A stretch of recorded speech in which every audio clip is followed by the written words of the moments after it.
Salam dan bahagia. Di sini saya akan mempresentasikan hasil dari review jurnal kami, dan sebelumnya saya akan memperkenalkan nama saya sendiri. Saya yang bernamakan Komang Joji dan teman satu kelompok saya yang bernama Irfan Hatami. Di sini saya akan mempresentasikan hasil dari review jurnal tugas manajemen rantai pasok.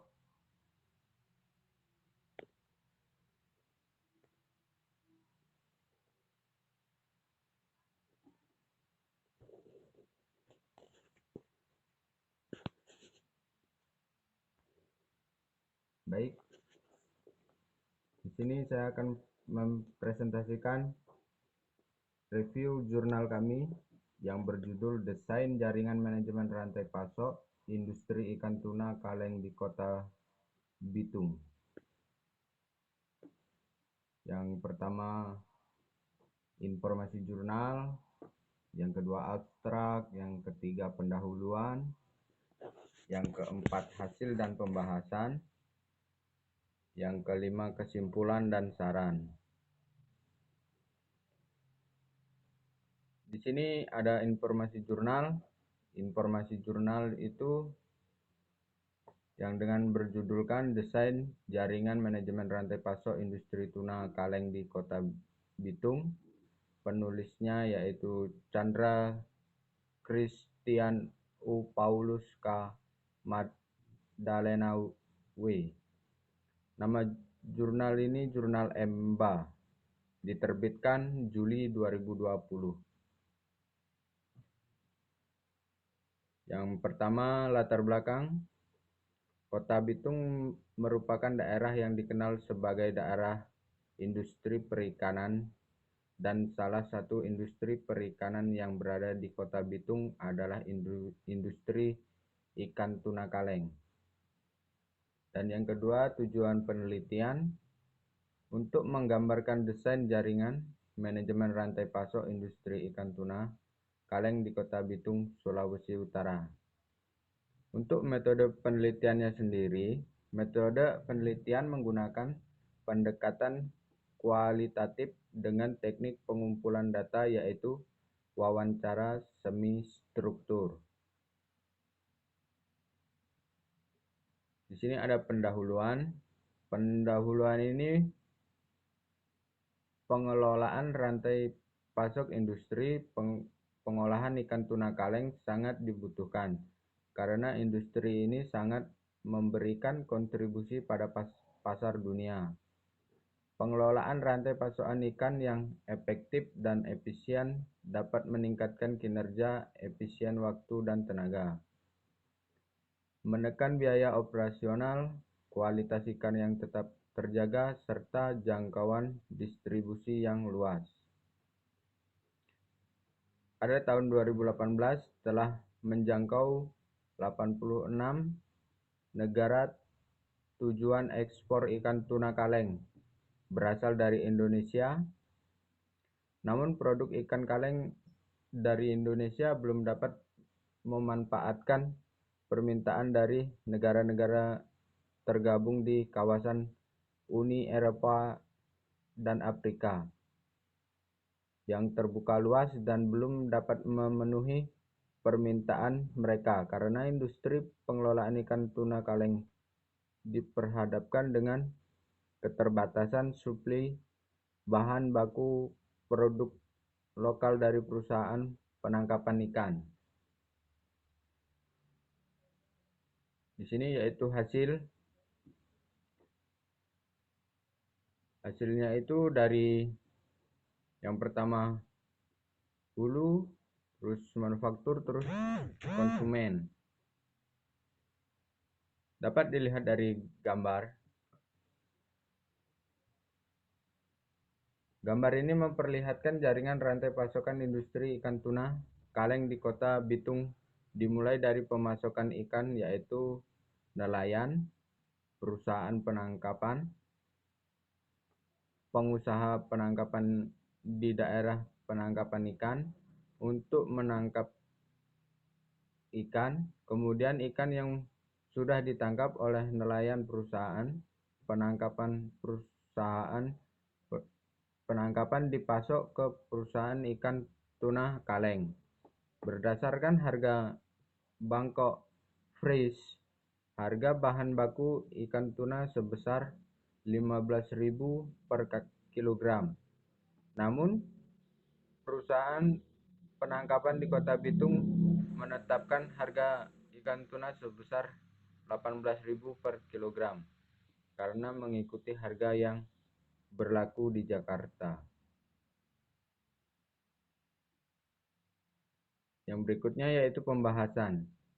Hasil penelitian terkait dengan jalur distribusi atau ekspor produk industri ikan tuna kaleng di Bitung yaitu belum ada pelayaran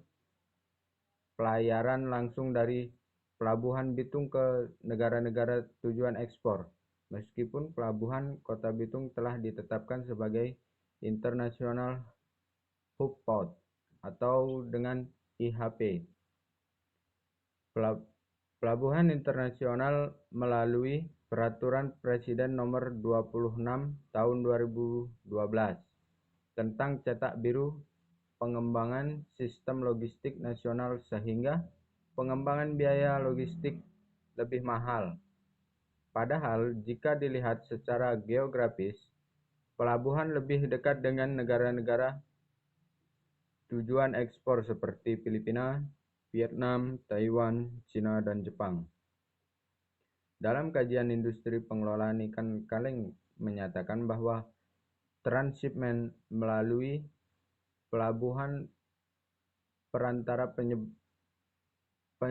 penyebabkan produk ekspor ikan tuna kaleng dari Kota Bitung dan bagian timur Indonesia kesulitan bersaing dengan produk sejenis dari negara lain termasuk negara tetangga kawasan ASEAN. Baik, di sini akan diteruskan oleh Irfan Atami. Kami persilahkan.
Pan, buka kamera Pan.